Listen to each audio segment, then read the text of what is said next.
희망으로 대란으로 밝힌 사나이 사법독립군 강남구의 제8회 사법콘서트에 와주신 여러분께 진심으로 감사드리겠습니다. 감사합니다. 자, 우리 21세기는 노마드 시대라고 합니다. 여러분, 노마드란 뜻을 알고 계시죠? 노마드. 자, 그냥 그 순수한 말 그대로 하자면 유목민을 의미합니다. 유목민은 뭡니까? 자기가 필요한 목초지를 찾아서 가는 거죠. 이것이 현대 철학적 의미를 담아서 자기의 뜻을 펼치는 이상 공간을 의미하기도 합니다. 저는 이 시점에서 왜 제 콘서트를 노마드 시대로 서두를 꺼내게 됐냐면, 아직까지도 과거에 묻혀 사시는 분들이 너무 많기 때문에 나름대로 이 노마드라는 뜻으로 제 말의 서두를 풀고자 합니다. 노마드. 자, 우리 과거 114년 검찰사법부의 역사를 되돌아보면 우리는 너무나 참담해서 무엇을 먼저 얘기를 하고 무엇을 먼저 고쳐야 될지 도대체 감을 잡을 수가 없는 지경입니다. 그만큼 부패와 적폐에 시달려 있는 어디에 불감증, 부패와 적폐의 불감증에 우리는 살고 있는 것입니다. 이 시대에 우리는 반드시 과거를 정리하는 의미에서 한마디 구원을 하겠습니다. 여러분들이 알고 있는 정경유착, 또 그 이전에 우리 강점기 시대에 우리 국민을 개돼지로 보는 이 시대에 우리는 지금까지 살고 있는 것입니다. 그러니까 떳떳하게 어떤 국장이라는 공격의 고위직 공무원은 국민을 개돼지라고 공공연한 장소에서 얘기할 정도의 지경이 된 것입니다. 그럼에도 불구하고 판사는 그를 다시 복지시키는 판결을 또 내리기도 한 것입니다. 우리는 21세기 노마드 시대, 이 시대 정신에 맞는 국민의 모습을 찾아야 되겠습니다. 남한만 놓고 보자면 하나의 섬에 불과합니다. 우리는 노마드 시대, 대륙을 향하는 이 기운으로 전 세계 어느 곳 방방곡곡에 가서 우리의 뜻을, 우리의 이상을, 우리의 나라를, 자기 개인의 꿈을 펼치는 이런 노마드 시대의 정신에 맞는 국민이 되어야 되겠습니다. 우리는 분명히 1905년 근대법이 들어온 이후로 1945년 광복이 되었고 1948년 대한민국 정부가 수립되는 그 순간까지 우리는 검찰사법 개혁할 수 있는 나쁜 이 강점기 시절에 국민으로 취급을 하지 않는 이 상황에서의 검찰사법부의 모습이 한번 바꿔줘야 될 시기가 그때였습니다. 그런데 나쁜 지도자에 의해서 또 오히려 더 많이 중용이 되고 오히려 더 검찰사법부는 더 강화가 되었습니다. 왜 강화가 되었는가? 지금 현재 시점으로 오면 초대 대통령은 지금 시점에서 보면 탄핵을 당해도 여러 번 수없이 많이 당할 수 있는 이 불법을 저지르는 가운데 누구를 믿고 불법을 저지르느냐? 자기 뜻대로 조정할 수 있는 검찰사법부를 믿고 자기의 불법 통치를 해왔던 것입니다. 뿐만 아니라 그 후에 군사 쿠데타 이후 박정희는 20년 가까이 정경련이라는 단체를 만들어서 대한민국의 모든 경제정책을, 국가정책을 재벌 위주로 지금까지 해오고 있는 것이 사실입니다. 이 시점에서 국민은 소외되었고 지금 단 1%가 대한민국 국가 재산의 반 가까이를 갖고 있는 나머지 99%가 그 반 가지고 찍고 싸우는 이런 모습으로 대한민국은 성장해 왔던 것이 사실입니다. 이것을 바로 잡아야 됩니다. 과거 정경유착, 여러분들을 잘 아시는 정경유착이 무엇입니까? 대통령에게 찹대기 가진 불법 정치자금을 제공하는 대신에 재벌들은 가진 특혜를 누리면서 지금 대한민국의 삼성이요, 현대요, 10대 협을 몇 면을 보십시오. 이들의 모습은 어쩌면 그렇게 나쁜 지도자하고 닮아 있습니까? 대한민국 10대 재벌 중에서 전과자 아닌 사람이 누구입니까?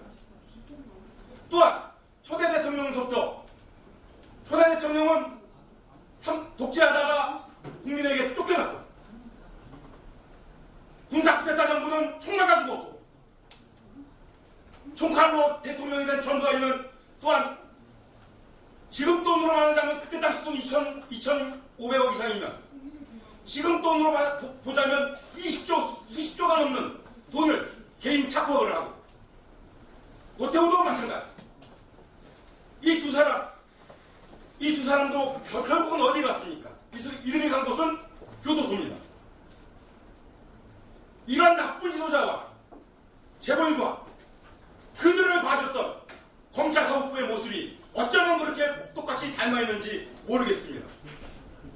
이것이 대한민국 현재의 모든 부패에 대한민국 법이 말을 쓰지 않으니까 모든 국민들은 이렇게 서로 찢겨지고 서로 어려워서 국민의 불신을 쌓아가고 결국은 촛불혁명이 이루어졌구만. 대통령까지 몰아내는 탄핵시키는 대한민국 국민이 되었습니다마는 이 국민의 이익을 누가 이익을 보고 있습니까? 촛불정부로 탄생한 문재인 정부는 이 뜻을 국민을 위해서 모든 더 많은 정책을 펴야 됩니다. 촛불혁명은 바로 그것입니다. 세계 최초로 국민이 만든 이 촛불혁명의 정신을 우리는 잊어서는 안 됩니다. 또다시 이런 탄핵정부를 만들어서도 또한 안 됩니다. 우리는 반드시 이 상황에서 검찰사법부, 얼마 전에 문재인 대통령께서는 공수처가 필요하다고 강조하셨습니다. 집권 여당의 몇몇 국회의원들도 공수처가 필요한 시점이 됐다라고 생각합니다. 공공연히 또 말도 많이 나옵니다. 반드시 이 시점에서 최소한 공수처는 이루어져야 됩니다. 저는 제가 이 시점에서 또한 저의 얘기를 안 할 수가 없습니다. 대한민국 최초요, 세계 최초로 대법원과 헌법재판소의 결정, 여러분들이 그렇게 존엄으로 지켜와 믿고 했던 대법원 판결과 헌법재판소의 결정이 여기 있습니다. 헌법재판소는 무엇입니까? 박근혜 대통령도 헌법재판소에서 결정을 하니까 현지 대통령도 아웃시키는 헌법재판소가 아니었습니까? 그런데 대한민국 국민 한 명, 사법독립군 강남구에게는 이들도 아무것도 아니었습니다. 헌법재판소의 결정과 대법원의 판결, 이것을 어떤 새로운 검사가 와서 검사가 다시 수사해서 의심 판결을 내렸고, 판사는 검사가 3개의 혐의에 대해서 혐의 있음으로 올렸건만 검사는 1개만 죄가 있다 해가지고 징역 6월에 집행유예 1년을 선고하는 판결문입니다.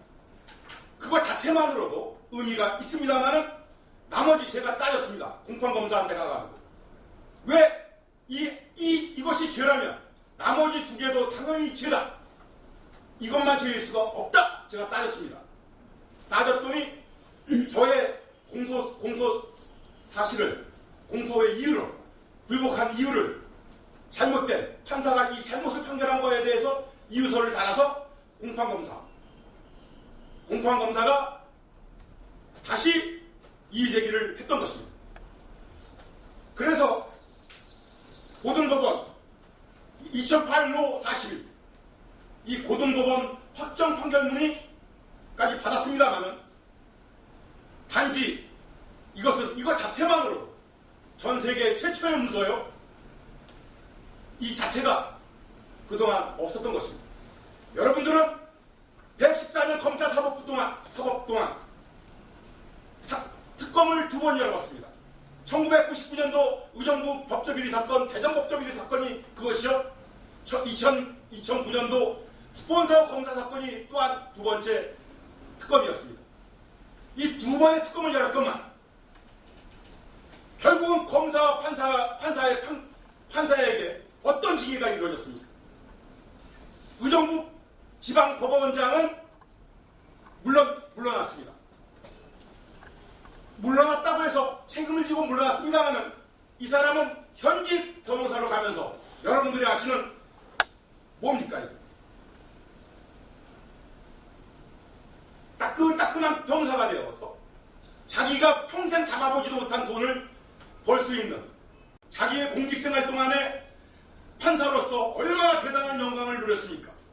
대한민국의 판사는 헌법에도 103조에서 보장을 받고 어떤 타치, 누구의 간섭도 안 받으면서 그들의 비리는 수면에 완전히 가려서 국민 볼 수조차 없는 것이었습니다. 그런 모든 판사의 비리, 검사의 비리를 우리는 특검을 통해서 우리는 알 수가 있었는데 결국은 이 제보한 진술 제보자들 제대로 진술을 안 해서 특별검사가 피의자 제보한 사람들에게 다시 묻습니다. 이런 일이 사실이 있었냐고 물으면 국민은 그런 사실이 있다라고 얘기를 해야 되는데 성접대를 받았건 돈을 받았건 진술을 안 하는 거예요. 자기에게 직접적인 피해가 오기 때문에 그렇습니다. 그 결과 전 국민의 모든 관심 속에 이루어진 상설특검조차도 두 번의 특검이 무효가 됐습니다. 아무것도 건진 게 없습니다. 그런데 저는 이 상설특검법이라는 이 특검을 해서 얻어내는 그 결과보다도 더 명확하고 확실한 특검 보고서가 저의 판결문이고 저의 공소 이유입니다. 아닙니까? 사실입니다. 맞지 않습니까? 여러분들은 전 세계를 놓고 보더라도 전 세계 어느 나라도 이와 같이 대법원의 판결과 헌법재판소의 결정을 다시 수사해서 그것이 잘못했다라고 얘기한 이 지구상에 205개국에 가까운 올림픽 참가국이 있습니다. 이 나라 어떤 나라에도 이런 적이 한 번도 일어난 적이 없습니다. 대한민국은 자랑스러운 건지 다행한 것인지 몰라도 저는 분명히 이 대한민국 최초요, 전 세계 최초의 이런 난관을 돌파하고 대란으로 가입되는데 성공했던 것입니다. 지금부터 어떤 증거로 어떤 이유로 다시 수사하게 됐는지 그 자초지종을 잠깐 설명해 드리겠습니다.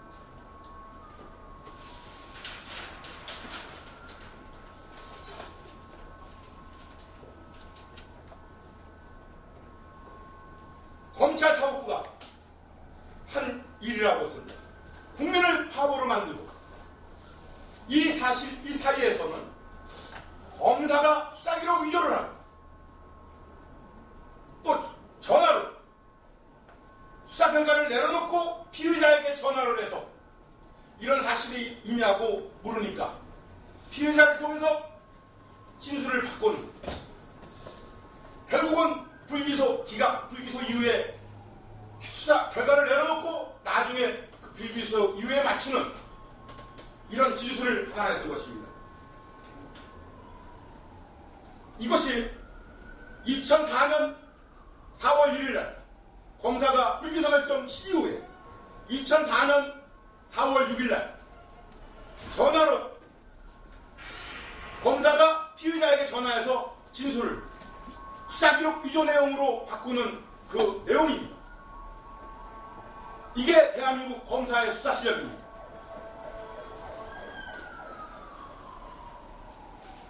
또한 경찰청에다가 저는 뻔히 알고 있었지만 경찰이 검사가 시켜서 수사기록 위조했다. 자백을 저한테 제가 따지니까 했습니다만 자기는 수사 지휘 받은 대로 문서로 확실하게 증거를 남기기 위해서 경찰한테 제가 따졌죠. 왜 이런 불기소 양천경찰서에서 경찰관 조사관에게 제가 물었던 겁니다. 따졌습니다. 왜 이렇게 됐느냐? 검사가 수사기록 위조를 지휘를 했다는 거예요. 그러면 제 입장에서 보면 말뿐이지 않습니까? 증거로 남기기 위해서 저는 경찰청에다가 서대문 경찰서 아니면 양천경찰서 두 직원 중에 한 사람이 수사기록 위조를 했다. 제가 진정을 넣었더니 서울지방경찰청으로 내려서 청문감사한 결과 제가 이거는 원본입니다. 검사의 수사 지휘대로 자기는 따를 수밖에 없었다. 이런 진술을 경찰청 청문감사실에서도 받아서 저에게 통보해준 사실이고요. 또한 뿐만 아니라 이런 모든 불법 사실에 대해서 2012년 초에 KBS 추정 60분은 방송을 만들었건만 그 방송마저도 이와 같이 검사가 KBS 추정 60분에게 저는 방송 이틀 전에 이 문서 한 장을 받고 저의 사건이 보도가 안 됐습니다만은 이런 모든 불법 사실에 대해서 KBS 추정 60분은 다 취재 녹화하고 방송을 기다리고 있었던 것이었습니다. 이 모든 사실이 국민에게 알려지기 바로 이틀 전에 이와 같이 대한민국 검찰은 말도 안 되는 이유를 달아서 방송, 추정식품이라는 공영방송에 압력을 가해서 방송마저도 못 나가게 했던 그런 사실, 명백한 사실입니다. 이와 같이 얘기가 다른 방향으로 갔습니다만 결과적으로 우리는 국민이 주인이면서도 불구하고 개돼지에 불과한 검찰사법부, 과거의 나쁜 지도자의 지시를 받고 나쁜 지도자의 불법적인 정치행위를 대변하고 감싸주고 그걸 덮어버린 그런 나쁜 습관대로 저의 사건을 또한 그렇게 국민을 바보로 만들면서 그렇게 처리해버렸던 것이 사실입니다. 그렇다면 어느 정도 증거로 차이가 비슷하니까 그런 일이 벌어졌겠지, 이런 얘기를 할 수 있습니다. 어떤 증거로 제가 졌는지 잠깐 증거 과정에 대해서 증거 비교를 잠깐 해드리겠습니다. 저는 2억이라는 현금 투자된 영수증이 있습니다. 두 번째, 어떤 건물을 성남에 지하 1층, 지상 4층에 상가를 성남 한복판입니다. 이 상가를 샀습니다. 지하는 클럽이고 주점이고 1층은 카페요, 식당이요, 2, 3, 4층은 여관이었습니다. 성남 한복판이었습니다. 이 건물 등기 부는 것, 등기만 치는 것도 2천만 원 가까이 들어갔습니다. 건물 주인의 이 건물을 판 건물 주인의 증인 진술이 있습니다. 이 가격에 이걸 팔았다. 건물 주인이 법정에서도, 형사법정에서도 진술했고 도봉경찰서에서도 진술했습니다. 진술 조사서가 다 있고 법정 진술조서도 다 있습니다. 또한 이 건물을 중개한 중개인의 증인 진술도 저의 주장과 부합하고 있습니다. 마지막 합의서, 이 합의서를 가지고 이 합의서 한 장에 증인 두 사람의 진술을 묶어서 이 진술을 한 것입니다. 우리가 체증의 법칙이라는 거 있습니다. 체증의 법칙을 위반한 심리미진을 한 체증의 법칙을 위반한 심리미진인 이유는 이와 같이 명백하고 객관적인 증거를 채택하지 않고 어떻게 보면 거짓말일 수밖에 없는 증인의 진술에 의한 합의서를 거짓말하는 이 합의서 한 장에 대한민국 대검찰청, 대법원, 헌법재판소는 이 증거를 배임죄에서도 의뢰 증거를 채택을 했고, 위증죄에서도 의뢰 증거를 채택했고, 대법원에서도 의뢰 증거를 채택했던 것입니다.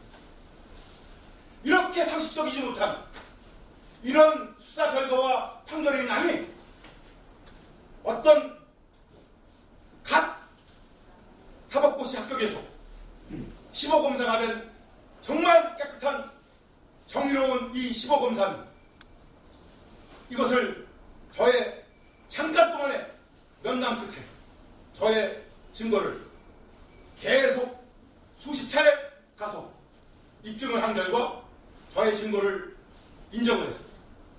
저의 증거를 가지고 수사한 결과 위증해서 이 모든 대검찰청 대법원 헌법재판소의 과거의 수사 결정과 판결이 잘못되었음을 명백하게 밝힌 것입니다. 이와 같이 새 문서입니다. 이거는 대한민국 최초요. 이 세계 최초의 이유가 또 있습니다. 여러분 기가 막힌 이래도 대한민국 검찰사법부를 여러분들은 조금이라도 믿겠습니까? 제가 말씀드리겠습니다. 동일 사건, 동일 인물, 동일 증거에 새로운 증거도 없이 대한민국 대법원과 헌법재판소의 판결과 결정이 새로운 증거도 없이 무너졌습니다. 무엇을 의미하느냐? 여러분들 간담이 서늘한 얘기입니다. 이건 대한민국 검찰사법 114년 동안 대법원 판결 나고 마지막 판결을 나면 국민들은 운명처럼 이것을 받아들였습니다. 그런데 어떤 결과입니까? 이들은 과거에는 나쁜 지도자 뒤에 숨어있고 외왕과 조선총독부 뒤에 숨어있고 그들의 뒷 꽁무니나 닦아주다가 국민이 주인이 국민을 뭐라고 개 돼지 노릇을 한 것이 검찰사법부의 오늘날의 모습이 아닙니까? 누가 이 말에 아니다라고 얘기할 수 있습니까? 왜 국민이 19년이라는 긴 세월 동안의 인생을 가장 중요한 황금 시기를 사법 투쟁을 하면서 보내야 됩니까? 하루빨리 공수처나 대한민국 검찰사법계에게 하루빨리 도입을 해야 될 이유가 바로 그것입니다. 왜 1000만이 넘는 사법피해자가 이 시대에 있고 왜 이들이 검사나 판사가 잘못한 것을 왜 국민이 모든 짐을 떠안아야 됩니까? 재판에 걸린 사람, 사법피해를 본 사람이 그게 걸리고 싶어서 걸리고 사법피해 당하고 싶어서 당한 사람이 누가 있겠습니까? 여러분이 아니라고 나는 저 사법피해를 죽었다 깨나도 나는 안 걸려! 안 당해! 이렇게 얘기할 사람, 당당하게 얘기할 사람 있습니까? 이런 사법 현실을 우리는 촛불혁명에 탄생한 이 문재인 정부는 하루빨리, 지금도 늦은 감이 있습니다. 하루빨리 공수처나 사법계에 가는데 박차를 가야 될 이유가 바로 여기 있습니다. 우리는 더 이상 주저할 시간이 없습니다. 이 순간 우리 사법 피해자들의 염원과 나는 한 사람의 사법 피해자입니다만은 내가 하는 일이 이것은 대한민국의 꿈이 될 수도 있지만 저는 더 큰 꿈을 꾸기 시작했습니다. 이것은 전 세계 최초인 이유가 전 세계 모든 사람들에게 꿈과 희망이 주는 메시지를 저는 날리고 싶습니다. 여러분들 어떤 경우가 어떠한 절망이 눈앞에 있더라도 꿈과 희망을 놓치지 마. 계란으로 파이팅 사나이도 이렇게 있는데 이 모습을 당당하게 전 세계 76억 인류에게 저는 보여주고 싶은 심정이 지금 이 순간의 심정입니다. 그래서 저는 시인으로서 글을 쓰는 데 노력을 했고, 작가로서 열심히 집필 중에 있으며, 과거 기자 생활을 한 이유도 바로 이것 때문에 어떻게 하면 국민에게 좀 더 명확하게, 좀 더 자세히 이 사실을 알릴까 하는 심정으로 한 사람 한 사람의 사법 피해자를 도와주지 않고, 제가 다 수백 명을 다 만나보고 저의 사법 투쟁 경험을 알려준 바도 있습니다. 얼마 전에 MBC 국장이셨던 분도 사법 상담을 제가 해둔 이유도 바로 그것입니다만은, 저의 글을 쓰면서 저는 꿈이 전 세계 한 사람 한 사람의 꿈을 밝히기보다는 전 세계 인류의 모든 꿈이 되고자 저는 마음을 결심했던 것입니다. 이 사실을 반드시 대한민국 검찰사법부의 비리와 이 사실을 명확하게 밝혀내고 전 세계 인류 76억 인류의 꿈과 희망이 되는 그 순간까지 저는 기필코 이 책무를 완수하기 위해서 사법 콘서트를 제8회 사법 콘서트를 진행했습니다. 지켜봐 주시고 열광적인 전적인 응원 부탁드리면서 이만 제 강연을 마치겠습니다.